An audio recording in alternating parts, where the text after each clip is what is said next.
Merci. Bonjour à toutes et à tous. Et j'aimerais dire pour ces derniers chants que nous venons de chanter, que la gloire du Seigneur remplisse toute la terre. Et j'aimerais dire comme prière, que la gloire du Seigneur se manifeste en ces lieux. Amen. Que sa gloire se manifeste en ces lieux pendant que nous allons partager sa parole. Merci ma sœur pour ta prière, qu'on a dit Amen, que j'ai dit Amen. Et merci aussi pour cette joie que Dieu me donne de partager avec vous ce que lui-même m'a donné. Ce n'est pas ma parole, mais c'est sa parole, que vous connaissez aussi. Bien-aimés, cette nuit, comme mon frère m'a partagé tout à l'heure quand nous sommes croisés sur le parking, que sa nuit était agitée. Mon frère Eric, que même son épouse. Patricia l'a dit aussi la même chose, que sa nuit était... Ma sœur aussi vient de soulever sa main et dire la même chose. Moi qui vous parle aussi. La nuit était agitée. Tellement agitée, au point où je me suis réveillé, j'ai vu mon sac qui est là, avec tous mes papiers pour ce culte, était perdu. Et puis je me lève dans le sommeil. J'ai dit à mon épouse, mais où est mon sac? Il dit, je ne sais pas. J'ai dit, mais Seigneur mon Dieu, j'étais troublé, perturbé. Et dans mon sommeil, j'ai dit, mais Seigneur, c'est ce que j'ai préparé pour toi. Et avec toi, qu'est-ce qui se passe? La nuit était agitée. Je me suis réveillé brusquement et j'ai prié. 1, 2, 3, 4, avec Janine. Bien-aimé. C'est là où nous voyons que Satan n'aime pas que nous nous rassemblons. Satan essaye par tous les moyens de nous faire trébucher, par tous les moyens, essayer de nous perturber, afin que nous ne puissions pas nous rendre à nos réunions hebdomadaires ou mensuelles, etc., etc. J'ai dit à Satan, tu n'as pas le droit de voler notre joie. Tu n'as pas le droit de voler donc le dépôt que Dieu nous a donné. J'irai à l'église et voici tous mes bien-aimés sont là. Nous bénissons le Seigneur pour ce qu'il a fait. Frères et sœurs, tout enfant de Dieu peut contribuer, tout enfant de Dieu peut contribuer au bien-être spirituel des autres chrétiens ou des autres enfants de Dieu. Tout enfant de Dieu, nous pouvons contribuer au bien spirituel de nos bien-aimés. Les contribuer sans même le voir, sans même le connaître, sans même le parler. Nous pouvons contribuer à leur bien-être. Nous pouvons aussi jouer un rôle dans leur croissance spirituelle. Vous savez, nous sommes situés les uns et les autres à des milliers de kilomètres. D'ici pour aller en Afrique, certains pays, comme chez moi par exemple, il nous faut 8 heures. Aux Antilles, c'est presque la même chose. Aux États-Unis, etc. D'un pays. En Australie, au Japon, c'est encore plus que le double. Mais, ça soit au Japon, ça soit en Afrique, ça soit dans d'autres pays, il y a nos bien-aimés, il y a des enfants de Dieu, n'est-ce pas? Qui sont là-bas, qu'on ne connaît pas. Et aussi, ils ne nous connaissent pas. Mais ils savent qu'en France, il y a aussi nos bien-aimés qui sont là-bas. Alors, comment pouvons-nous contribuer au bien-être de nos bien-aimés? Il y a un moyen, le seul moyen étonnant. Ce moyen étonnant qui est là, qui peut nous aider à le faire ou à y arriver, c'est la prière. La prière. Je peux prier pour celle ou celui que je ne connais pas, qu'on me présente. Je prie pour lui ou je prie pour elle. Ça soit un enfant, ça soit un adulte, je prie. Seule la prière n'a pas de frontières. La prière n'a pas besoin d'aller acheter un billet pour voyager, ni un passeport.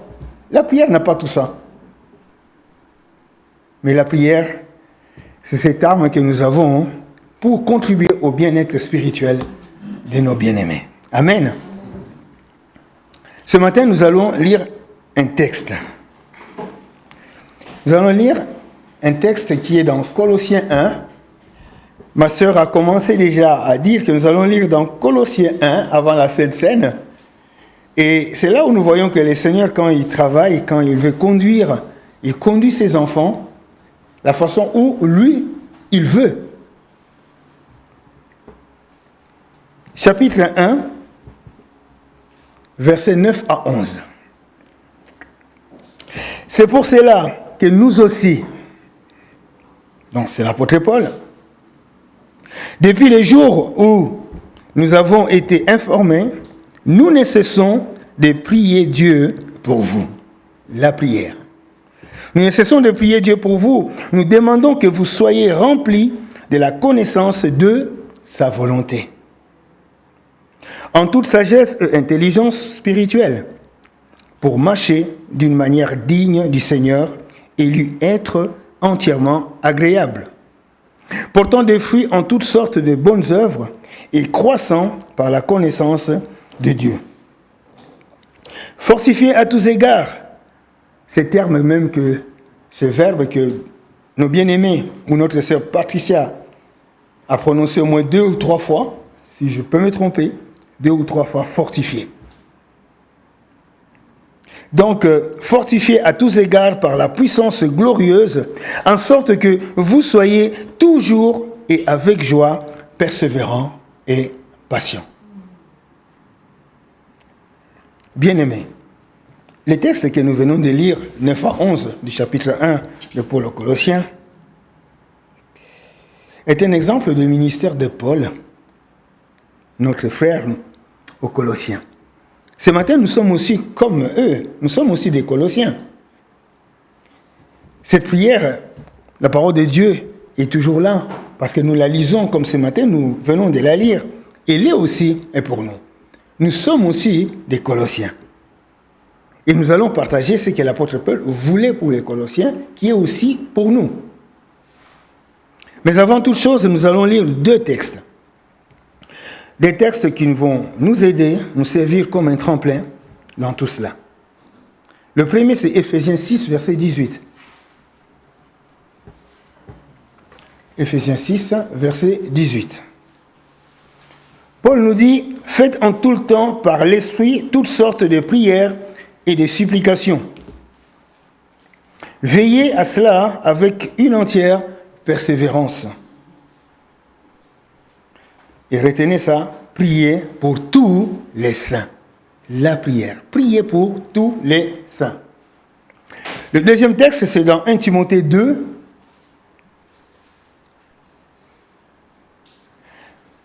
1 Timothée 2, verset 1. J'exhorte donc, avant toute chose, à faire de prières, de supplications, de requêtes, des actions de grâce. Encore une fois, pour tous les hommes. Le premier texte, pour tous les saints. Nous qui avons accepté Christ, nous sommes des saints. Nous avons été justifiés, lavés, purifiés. Nous sommes des saints.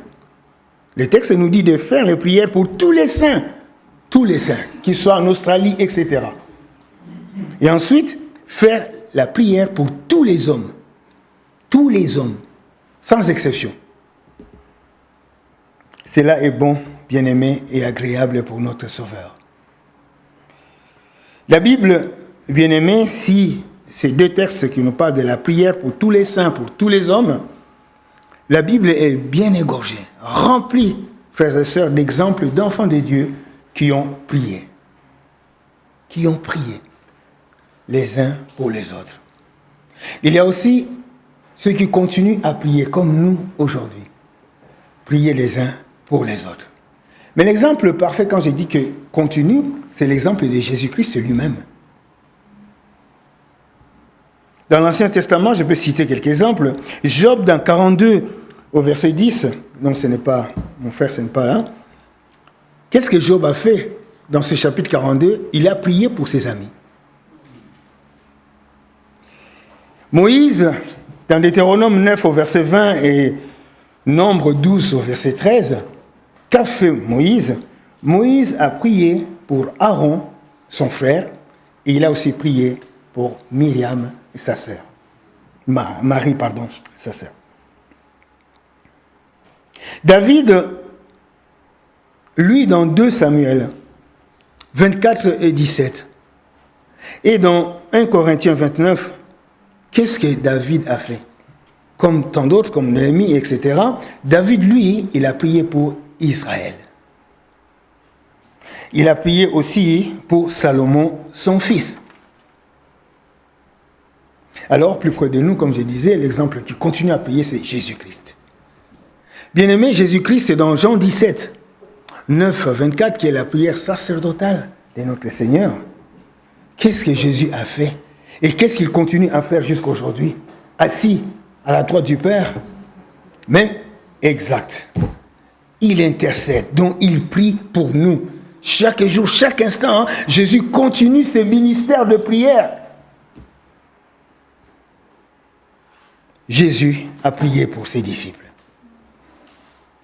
Quant à nous, qui formons l'Église, que faisons-nous? Hebdomadairement, qu'est-ce que nous faisons? Mardi, nous sommes là, nous prions les uns pour les autres. L'exemple est donné aussi pour l'Église de Jérusalem.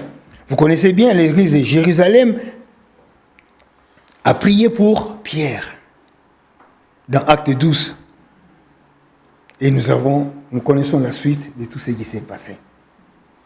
Ce matin, j'aimerais que nous puissions partager la prière de Paul aux Colossiens.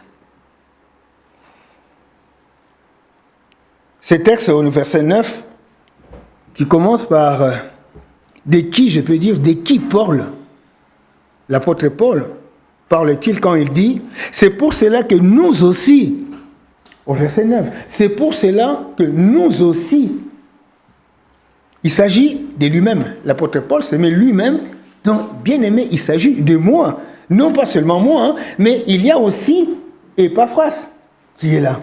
Qui était Épaphras? Si ce n'est que le fondateur de l'église de Colosse, le responsable numéro 1, l'ancien, et ensuite aussi le pasteur de cette église. C'est pourquoi Paul dit que nous aussi. Mais comment cette union s'est-elle révélée? C'est que Paul, dans ce voyage, avait rencontré, il devait se rendre à Colosse, et puis il a rencontré les serviteurs de Dieu, donc Épaphras. Qu'a dit Épaphras à Paul pour que Paul dise nous aussi? Épaphras a dit à Paul, il a dit, mon frère, bon, ce n'est pas écrit, il a dit mon frère, mais certainement ils ont partagé ensemble. Nous avons tous l'habitude de nous appeler frères et sœurs. Épaphras avait parlé à Paul de l'amour des Colossiens pour Christ. Il lui a dit l'amour que portaient les frères et sœurs de Colosse pour Christ. Non pas seulement cet amour que portaient les frères et sœurs de Colosse, mais l'amour aussi entre eux. L'amour entre eux, donc les uns et les autres. Comment nos bien-aimés s'aimaient. Il dit ça à Paul, mais je vois ça tous les jours. Peut-être j'exagère, mais je vois ça tous les jours. Comment mes bien-aimés s'aiment entre eux. Et comment ils aiment celui qui les a unis, Christ. Paul n'était pas resté sensible à ce qu'Épaphras lui a partagé. Paul, il était touché, le plus profond de lui-même.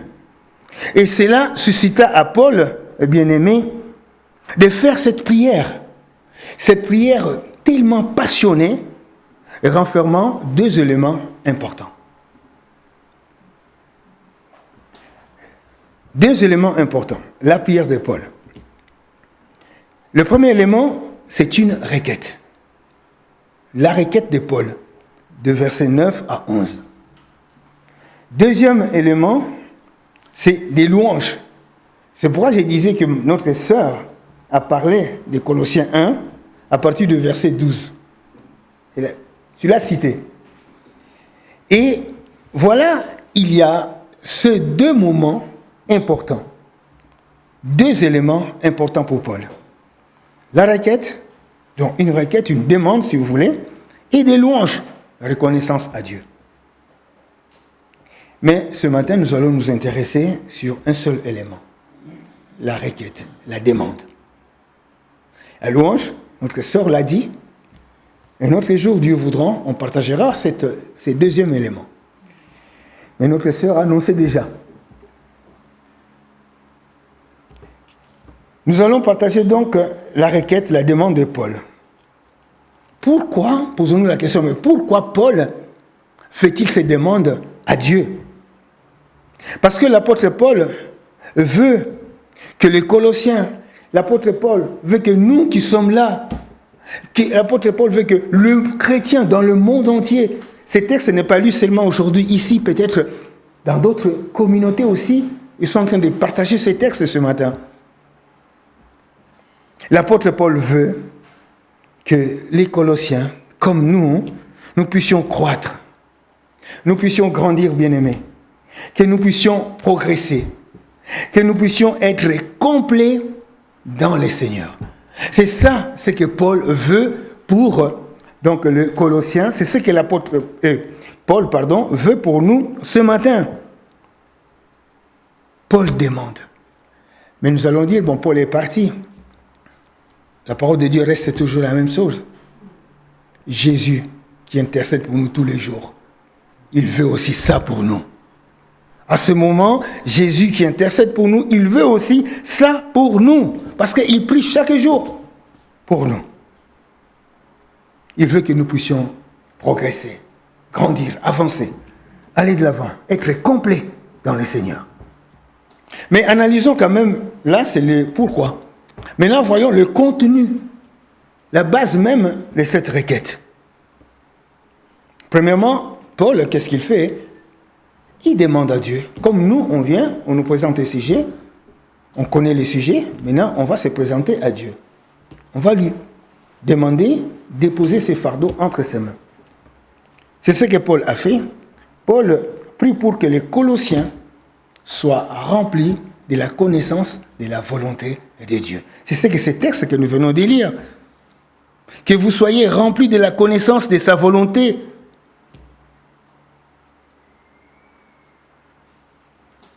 Ce matin, est-ce que c'est notre désir? Ici, quand nous parlons de la volonté de Dieu, il s'agit de cette volonté bien-aimée que nous apprenons dans sa parole. Quand nous lisons la parole de Dieu, nous sommes confrontés à la volonté de Dieu et en son Fils. Parce que Jésus-Christ, qu'a dit Jésus, il a dit, ma nourriture, est de faire la volonté de mon Père. Sa nourriture est de faire la volonté de son Père. Donc c'est pourquoi, bien-aimés, ici il s'agit de cette volonté que nous apprenons dans sa parole et en son Fils Jésus-Christ qui dit que ma nourriture est de faire la volonté de mon Père. Bien-aimés, au travers de tout cela, la Bible nous dit, tellement que la Bible est complète, il nous dit de faire attention. Il nous met en garde. Contre quoi? Contre le danger qui nous guette sur notre manque de connaissances. La Bible nous met en garde. Le saviez-vous? Voici les textes que nous allons partager. Deux textes. Le premier, c'est dans Osée 4, verset 6.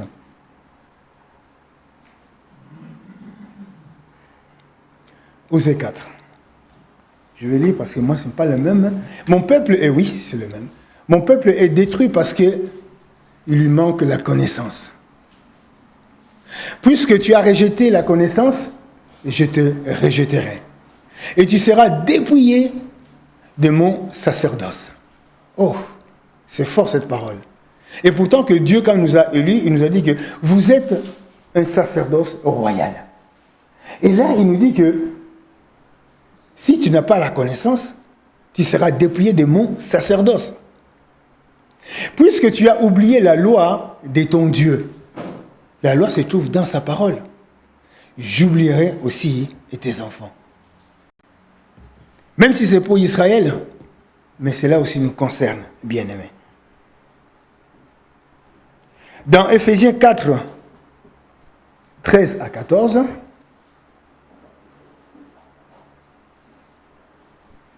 Paul dit « Jusqu'à ce que nous soyons tous parvenus à l'unité de la foi et de la connaissance du Fils de Dieu, à l'état d'homme fait à la mesure de la stature parfaite de Christ. » Afin que nous soyons plus des enfants flottants et emportés à tout vent de doctrine par la tromperie des hommes, par leur ruse dans les moyens de séduction.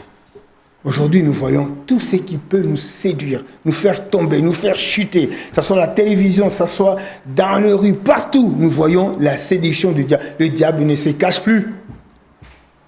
Il ne se cache plus. Il est là. Il pose ses maillons partout. Alors, si bien aimé, nous manquons la connaissance, nous allons trébucher. Nous allons tomber dans les pièges de l'ennemi. Alors une question se pose, comment pourrions-nous obtenir? Comment obtiens-nous la connaissance de la volonté de Dieu? Comment? Par quels moyens?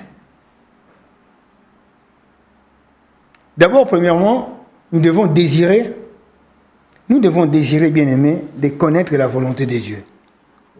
Dieu nous a choisis. Il nous a aimés, il nous a choisis. Il a fait de nous ses enfants.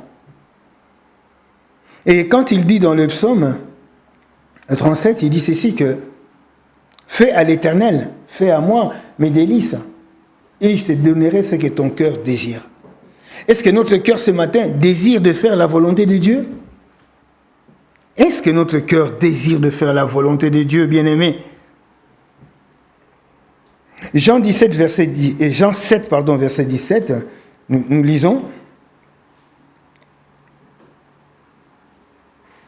Si quelqu'un veut faire sa volonté, donc Jean parle, il parle de la volonté de Dieu. Il connaîtra si ma doctrine, donc c'est que lui, les principes divins, c'est que lui, donc il affirme, donc Jean, l'apôtre Jean, ou si je parle de mon propre chef. Donc, quelque part, il s'explique. Il nous dit aussi, si quelqu'un veut connaître la volonté de Dieu, donc sa volonté, il connaîtra que si ma doctrine est de Dieu, ou si je parle de mon propre chef.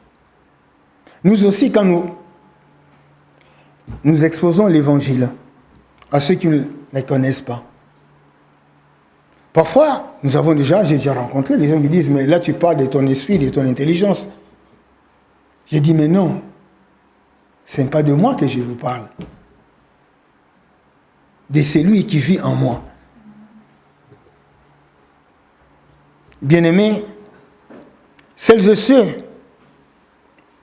pour eux, qui sont totalement consacrés pour exécuter la volonté de Dieu, bien-aimés, Dieu sera leur guide. Si nous voulons vraiment aujourd'hui dire que Seigneur, je désire de faire ta volonté, que ta volonté soit faite dans ma vie, alors Dieu sera notre guide. Dieu sera ton guide. Parce qu'au travers de cela, nous allons affirmer, confirmer les vérités que nous venons, que quand nous lisons la parole de Dieu, nous avons reçues, nous allons les confirmer. Alors, bien-aimés, désirons de faire la volonté de Dieu. Désirons-le. Deuxième point, nous devons dépendre du Saint-Esprit pour obtenir la volonté de Dieu, pour connaître, grandir dans la connaissance de la volonté de Dieu, les désirs de faire la volonté de Dieu. Si je n'aime pas les désirs, je n'arriverai pas. Deuxièmement, nous devons dépendre du Saint-Esprit. Nous allons lire 1 Corinthiens 2, 10 à 12.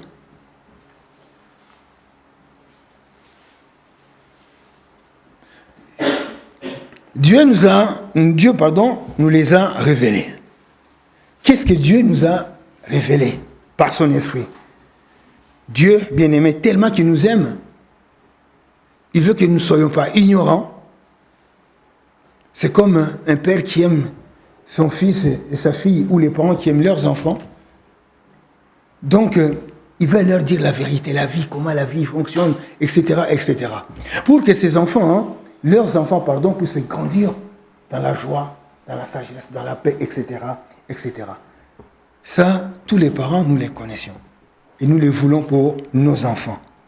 C'est pourquoi Dieu aussi, notre Père, nous dévoile, donc quand il dit qu'il nous a révélé, c'est-à-dire qu'il nous dévoile la vérité qui sauve. Car cette volonté-là, c'est quoi? Dieu ne veut pas qu'aucune de ses créatures périsse. Il veut que tous soient sauvés. Tout. C'est ça la volonté du Père, que tout le monde soit sauvé. C'est ce qu'il veut. Mais il y a un mais, je ferme la parenthèse. Mais la vérité souveraine de Dieu, c'est que toute sa créature puisse arriver à la connaissance de celui qui l'aime, de celui qui l'a, de celui qui prend soin de lui, etc., etc. Nous poursuivons le texte, car l'Esprit sonde tout, même les profondeurs de Dieu. L'Esprit sonde tout. C'est pourquoi nous devons dépendre du Saint-Esprit qui vit en nous. L'Esprit sonde tout, bien-aimé, même les profondeurs de Dieu. Qui donc parmi les hommes connaît les choses de l'homme, si ce n'est l'Esprit de l'homme est en lui? De même, personne ne connaît les choses de Dieu, si ce n'est l'Esprit de Dieu. Or, nous, donc vous et moi, nous n'avons pas reçu l'Esprit du monde, mais l'Esprit qui vient de Dieu, afin que nous connaissions les choses que Dieu nous a données par sa grâce.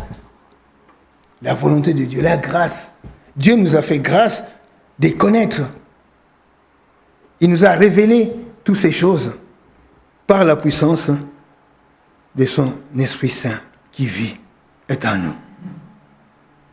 Bien-aimés, le savions-nous que nous sommes le temple du Saint-Esprit? Nous avons chanté « Vivant, vivant, mon Seigneur est vivant ». Donc il est vivant en nous. Il vit en nous par le Saint-Esprit.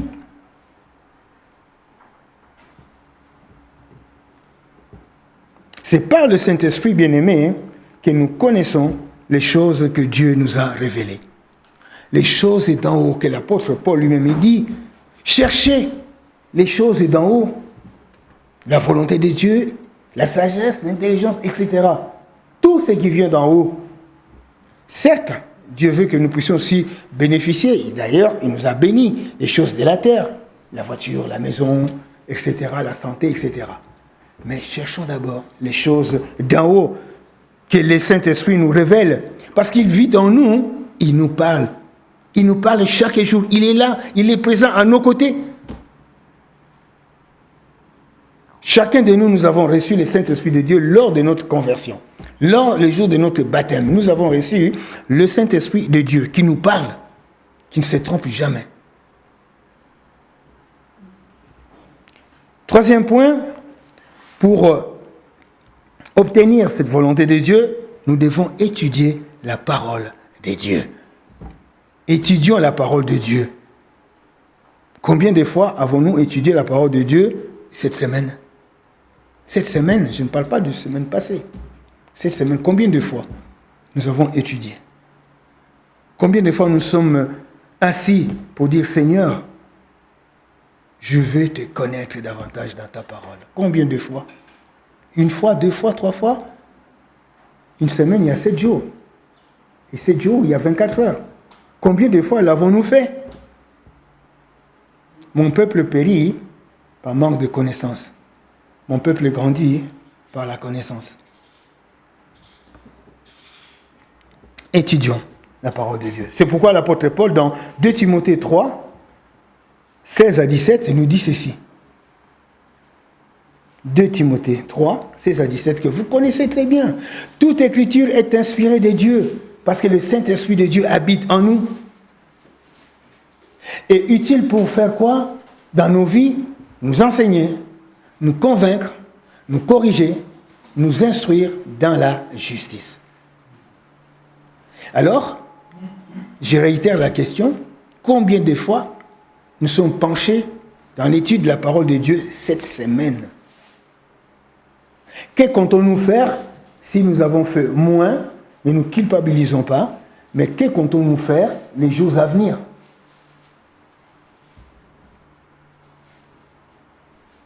Afin que l'homme de Dieu soit accompli et propre à toute bonne œuvre. L'homme de Dieu, ou la Bible souvent parle toujours de l'homme, mais il y a aussi nos sœurs aussi.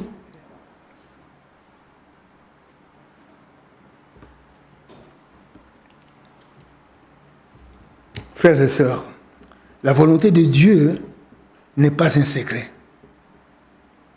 Ce n'est pas un secret parce que si c'est un secret, nous n'allons pas avoir sa parole pour étudier, pour connaître, pour savoir.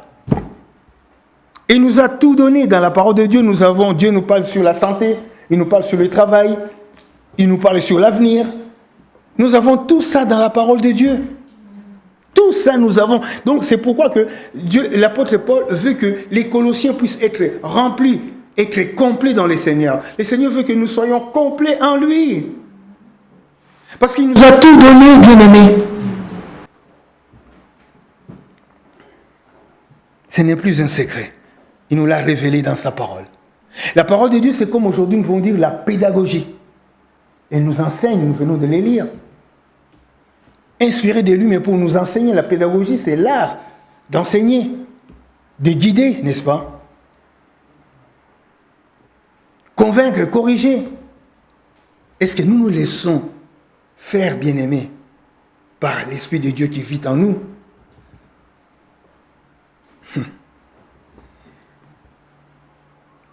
Il y a quelques exemples que nous pouvons tirer sur la volonté de Dieu. Je l'ai dit déjà avant, Dieu veut que tout homme soit sauvé. Mais je complète par ceci que, une fois que cet homme soit sauvé comme nous, c'est maintenant la volonté de Dieu que cet homme qui est sauvé soit rempli. Soit rempli. Ce n'est pas seulement je suis sauvé, je reste là. Dieu continue le processus. Il dit que voilà, il veut que tu es sauvé, très bien mon enfant. Maintenant, je veux que tu sois rempli de mon esprit. C'est pourquoi le Saint-Esprit habite en nous.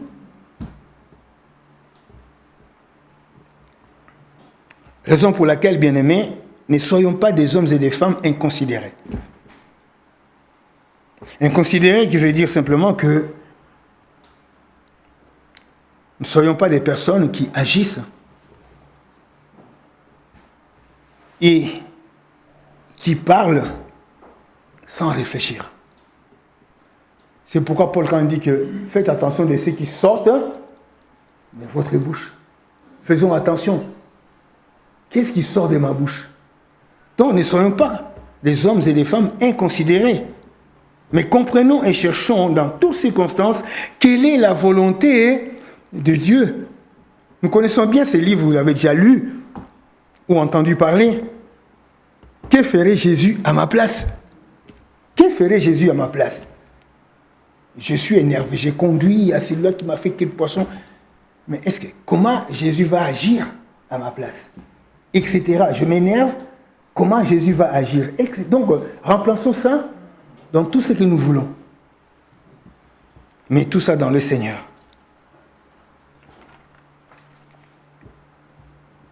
Quand je dis que la Bible est complète, si elle est complète, il parle aussi de notre santé, que ce soit physique. Ne nous enivrons pas de vin. Il n'est pas contre que nous puissions prendre quelque chose de l'apôtre Paul. Donc il a dit à son enfant Timothée, va, prends un tout petit peu. Jésus lui-même, le premier miracle de Jésus à Cana, qu'est-ce qu'il a fait? Il a transformé de l'eau en vin. Je ne dis pas ici que Dieu a interdit, mais ne vous enivrez pas de vin. Il le qualifie, l'apôtre Paul, de la débauche. Mais il veut quoi, l'apôtre Paul? Que nous soyons au contraire, donc ce qui est la volonté de Dieu, que nous soyons remplis de l'esprit. Une fois sauvés, que nous soyons remplis de l'esprit et non de la débauche que nous faisions avant. Tout ça, c'est à bannir. Nous avons chanté, le sang de Jésus efface toute condamnation, tout péché, toute débauche, etc., etc.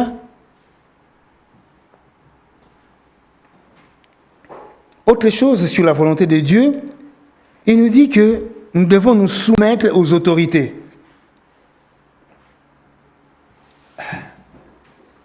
Il y a des gens parfois qui ne veulent pas se soumettre. Quand on dit d'aller voter, bon, on est libre. Nous en parlerons sur la liberté. Soyez soumis, bien-aimés, soyons soumis à cause du Seigneur, à toute autorité établie par les hommes. Soyons soumis et soumises à toute autorité. Nous devons respecter le maire. Ce n'est pas pour autant dire que si le maire me dit d'aller voler, que je dois l'obéir. Non. Mais Dieu nous appelle d'être soumis aux autorités. C'est pourquoi il nous dit de prier pour tous les hommes. Prions pour ceux qui nous gouvernent, qui nous dirigent. Bientôt, nous aurons les élections présidentielles dans quelques mois. Est-ce que nous prions pour ça? Quelle est la volonté de Dieu? Même si Dieu sait sa souveraineté souveraine, il sait déjà. Mais il attend de nous que nous puissions prier les uns pour les autres. Même s'il a choisi. Mais cet homme n'est pas parfait. Ou cette femme n'est pas parfaite.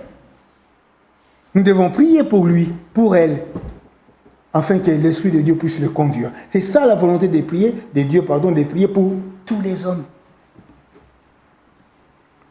La souffrance.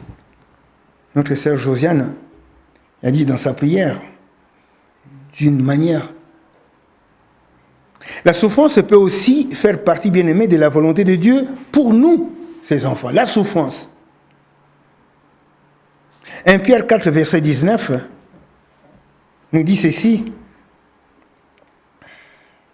Ainsi, ceux qui souffrent selon la volonté de Dieu remettent leur âme au fidèle Créateur.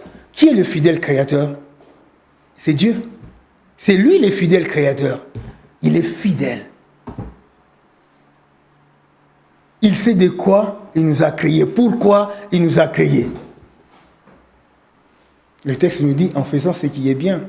Il veut que nous fassions ce qui est bien et non ce qui est mal. Parce que lui, il n'est pas le mal. Dieu est bon.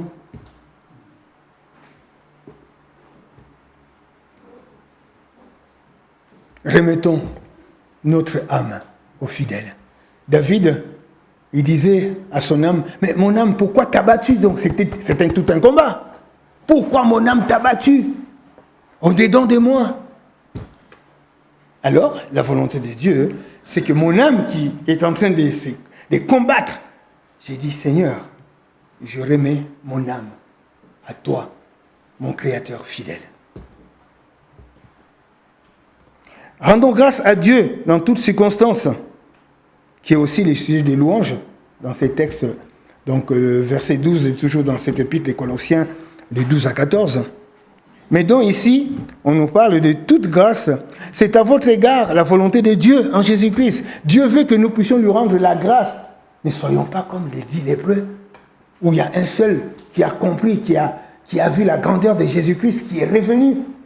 Les autres sont partis. Ne les imitons pas. Recherchons la sanctification. C'est là aussi la volonté de Dieu, bien-aimé. Dieu veut que nous soyons complets. Donc Dieu veut que nous soyons... Certes, il nous a justifiés, il nous a sanctifiés en Jésus-Christ, mais c'est un processus de poursuivre la sanctification.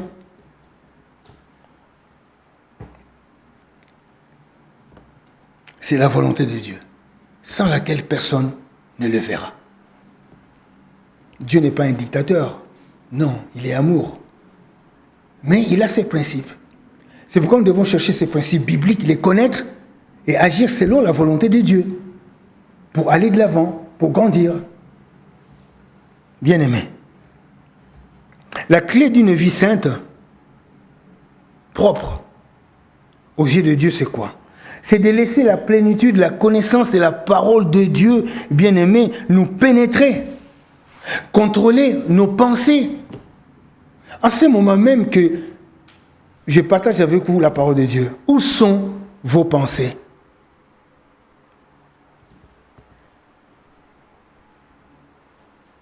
Il veut que, pour mener cette vie sainte devant lui, parce qu'il faut que nous recherchions la sanctification,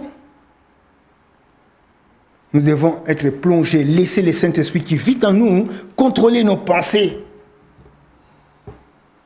Car ce qui contrôle nos pensées arrive aussi comme conclusion de contrôler notre comportement. C'est clair.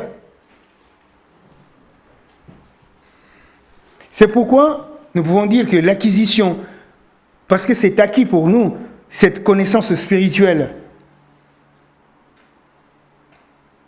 puisque l'acquisition est là, bien-aimé, cela engendre en nous toute la sagesse que la parole de Dieu, l'apôtre Paul nous dit ici, au verset chapitre, il nous dit la connaissance de la volonté de Dieu en toute sagesse et intelligence spirituelle. Puisque, bien-aimés, nous laissons nos pensées conduites et dirigées par le Saint-Esprit qui vit en nous, cela engendre en nous la sagesse et l'intelligence spirituelle. Automatiquement. Et cette intelligence et cette sagesse, ça nous pousse à quoi? À comprendre la vérité biblique. À comprendre les principes bibliques. Et si, par exemple, que nos pensées acceptent, bien-aimés, ces vérités bibliques, et si aussi nous appliquons ces principes dans notre vie, en étudiant la Bible, si nous appliquons cela dans notre vie, qu'est-ce qui va arriver? Notre vie de croyant sera rayonnante. Elle changera. Nous progresserons. Nous grandirons. Nous avancerons. En produisant inévitablement un caractère qui plaît à Dieu, notre Père. C'est que Dieu veut, sa volonté qu'il veut pour nous. Quand je regarde notre frère, le grand qui est là, il va savoir pourquoi je le cite. C'est en parlant que nous devons étudier la Bible. Le frère a déjà chanté combien de fois avec les enfants? Chaque fois que tu pries, chaque fois que tu lis et tu pries la Bible, qu'est-ce qui arrive? Si tu veux grandir, si tu veux progresser, si tu veux aller de l'avant, chante, prie et lis la Bible. Lis, les enfants chantent, lis la Bible chaque jour. Donc, tu lis, tu pries, et si tu veux grandir, nous disons ça aux petits-enfants, même les enfants à l'école élémentaire. Tu veux connaître Jésus? Oui, je veux. Alors tu vas lire ta Bible. Dieu a fait grâce à tous ceux qui ont contribué, même avec la Bible, expliquer la Bible aux enfants, dont notre frère en fait partie. Donc si nous voulons grandir, bien-aimés, c'est pas seulement pour les enfants, lisons, prions chaque jour pour grandir, arriver à la connaissance de la volonté de Dieu. Qu'est-ce que Dieu veut pour moi? Qu'est-ce que Dieu veut pour nous? Qu'est-ce que Dieu veut pour notre communauté, notre église? Qu'est-ce que Dieu veut pour ma famille, etc., etc. Nous avons vu d'abord Paul prier, demander à Dieu pour qu'il soit rempli, les Colossiens comme nous, de la volonté de Dieu. Maintenant, il dit que vous puissiez marcher d'une manière digne. Comment marchons-nous?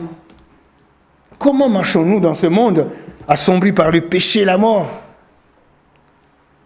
Comment marchons-nous, bien-aimés? Pour marcher d'une manière digne du Seigneur, nous devons lui être agréables. Lui être agréable, c'est sa volonté souveraine.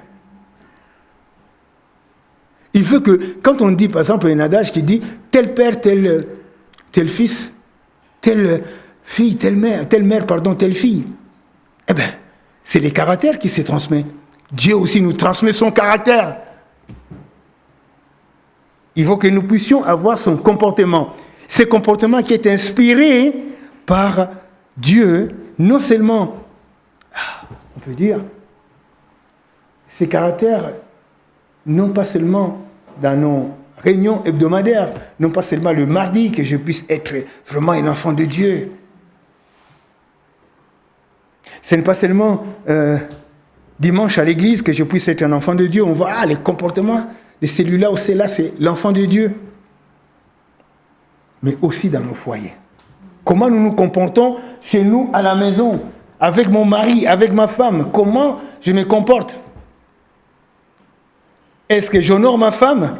Est-ce que j'honore mon mari? Est-ce que nous honorons les enfants que Dieu nous a donnés? Les petits-enfants, etc. Ce n'est pas seulement à l'église.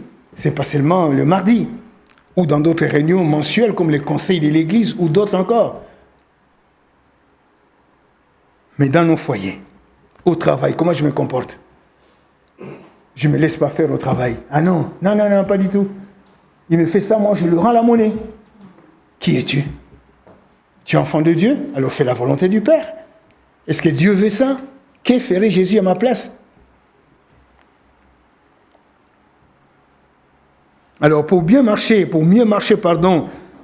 d'une manière digne du Seigneur, marchons comme Jésus lui-même a marché, dans l'humilité et non dans l'arrogance, dans l'honnêteté et non pas dans le mensonge, bien-aimé, dans le contentement et non en murmurant chaque jour. Le pasteur chacun nous a parlé du contentement le dimanche dernier.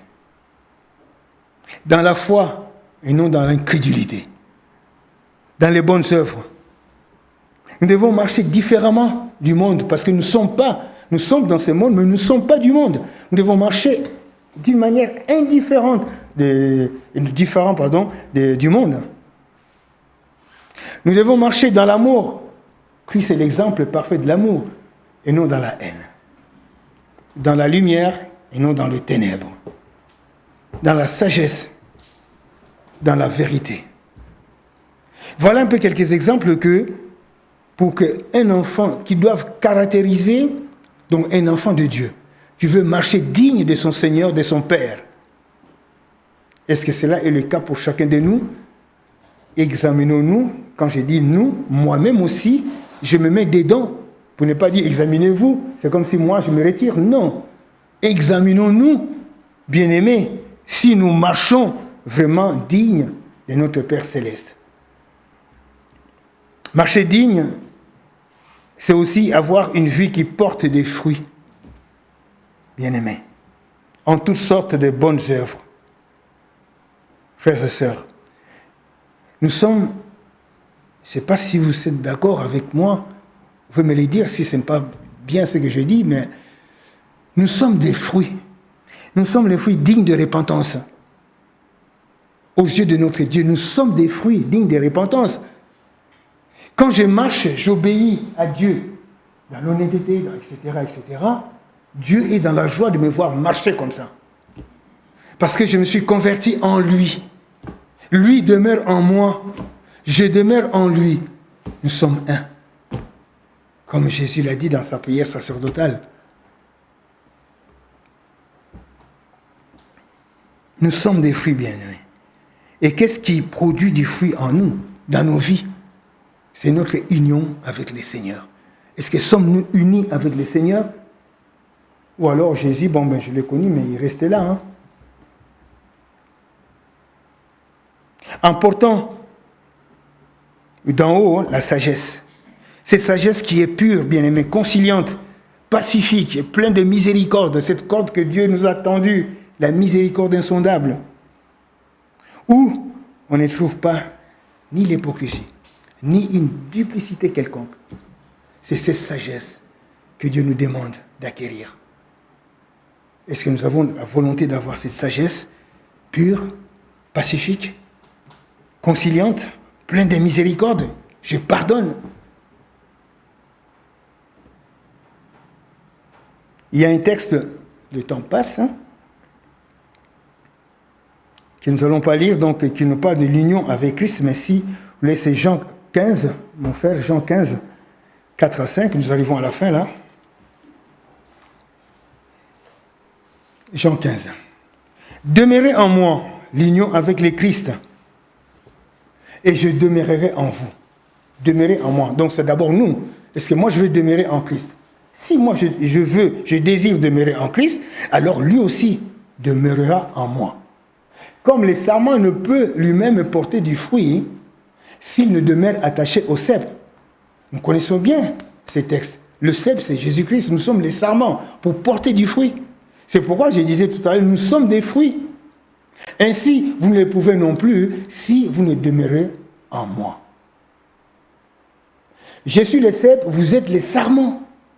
Celui qui demeure en moi et en qui je demeure porte des fruits. Car sans moi, vous ne pouvez rien faire. Sans lui, on ne peut pas porter des fruits. Le dernier point qui est, Paul prie pour que les Colossiens puissent croître dans la connaissance de Dieu. Le jour où je suis sauvé, je vais connaître qui m'a appelé, qui m'a choisi de les suivre, de les connaître. Nous sommes posés cette question, chacun de nous. Oui, Seigneur, je veux te suivre jusqu'au bout, nous les chantons. Tel que je suis, je viens à toi. Oui, le Seigneur dit, je sais ce que tu étais. Maintenant, tu es en moi. Tu veux me suivre jusqu'au bout? Oui, Seigneur, je veux te suivre jusqu'au bout. Mais pour me suivre jusqu'au bout, il faut connaître ma volonté. Pour me suivre jusqu'au bout, il faut marcher comme moi, je veux. Pour me suivre jusqu'au bout, il faut me connaître. Qui je suis? Qui je suis pour toi? Qu'est-ce que je fais pour toi? Qu'est-ce que je suis capable encore de faire pour toi? C'est pourquoi l'apôtre Paul nous dit dans 1 Pierre 2, verset... L'apôtre Pierre, pardon. 1 Pierre 2, verset... C'est le dernier verset que nous allons lire, oui. 1 Pierre 2, 2. Désirez comme des enfants nouveau-nés le lait spirituel et pur, afin que par lui, vous croissiez pour le salut. Ce que Dieu veut, c'est notre salut. Tout homme soit sauvé. Et nous sommes sauvés. Par grâce, nous sommes sauvés, bien-aimés. Alors, désirons, comme les enfants nouveau-nés, le lait spirituel et pur. Hier, j'étais faire des courses, entre parenthèses. Et puis, je viens pour arranger les courses dans la voiture. Il y avait à côté une maman, elle a sorti son petit tabouret.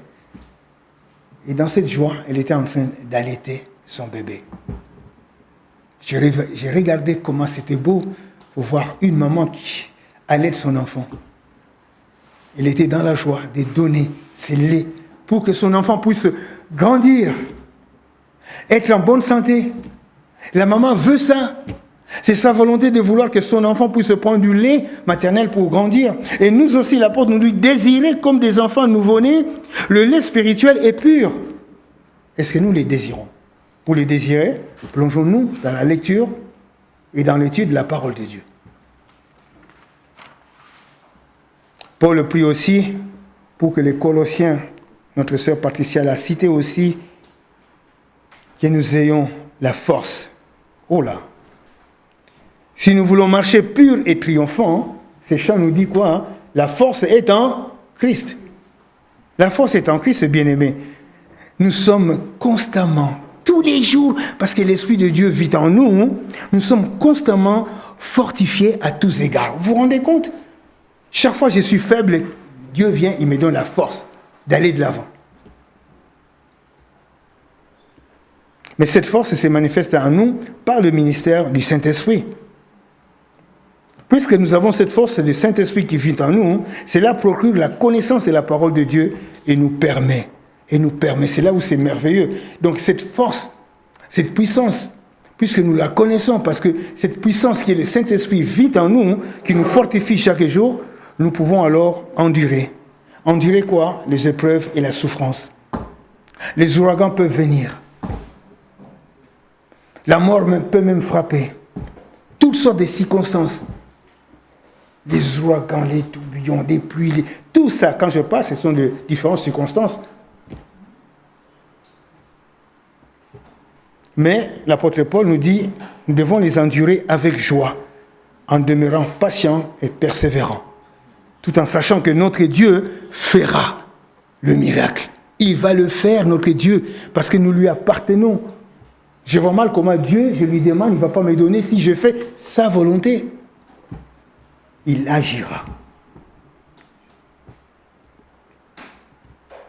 Alors une question se pose, qui peut plaire à Dieu par les principes qu'il ne connaît pas? Qui peut plaire à Dieu? L'homme qui n'est pas généré peut-il plaire à Dieu? Il ne connaît pas la Bible. Lui, l'homme est régénéré, bien-aimé, il est caractérisé par le rejet de tout ce qui est absolu, c'est-à-dire tout ce qui est complet. Et nous, Dieu veut que nous soyons complets en connaissant sa parole. Mais lui, l'homme qui n'est pas régénéré, lui, il sabote tout cela. Il n'en veut pas dans sa vie. Qu'est-ce qu'il veut, lui? Il veut être le maître de lui-même. L'homme irrégénéré, lui, il dit que tout est permis. Tout est permis pour lui. Mais Dieu nous dit que tout n'est pas utile. Tout est permis, mais tout n'est pas utile. L'homme irrégénéré, qu'est-ce qu'il dit? Il dit que, mais moi je suis libre de faire ce que je veux. Même les hommes politiques, nous les avons entendus. Hein. Je ne vais pas citer les noms de qui. Publiquement à la télévision, je fais ce que je veux. C'est pourquoi nous devons prier pour ces hommes, ces femmes politiques. Je fais ce que je veux. Mais que dit Dieu de cette liberté? Pour lui, ce n'est pas le libertinage. Je fais ce que je veux. Tu es libre. Mais pour moi, ce n'est pas le libertinage. Dieu nous met en garde. Bien-aimés, pour tout enfant de Dieu que nous sommes, l'autorité de la parole de Dieu que nous aimons, que nous voulons approfondir, étudier chaque jour, c'est elle qui doit gouverner, établir ce caractère absolu, fondamental dans notre vie chrétienne. Voilà ce que je voulais partager avec vous ce matin. Donc, pour croître, aller de l'avant, la prière de l'apôtre Paul, et prier les uns pour les autres, bien-aimés, nous remplit de la connaissance de sa volonté, de marcher digne de son nom. C'est en résumé, d'être agréable, porter du fruit, croître spirituellement, être fortifié dans le Seigneur et pouvoir endurer les épreuves, le moment venu. Amen. Que Dieu bénisse sa parole. N'oublions pas de prendre le temps de nous approcher de Dieu, de lire sa parole, d'étudier sa parole. Il y a beaucoup de manuels aujourd'hui. Ce n'est pas seulement à l'église que nous allons entendre le mardi ou un mardi comme ça dans le mois pour étudier la parole de Dieu. Mais il y a beaucoup de livres qui ont été écrits par des hommes et des femmes de Dieu qui peuvent nous aider aussi à aller de l'avant. Amen.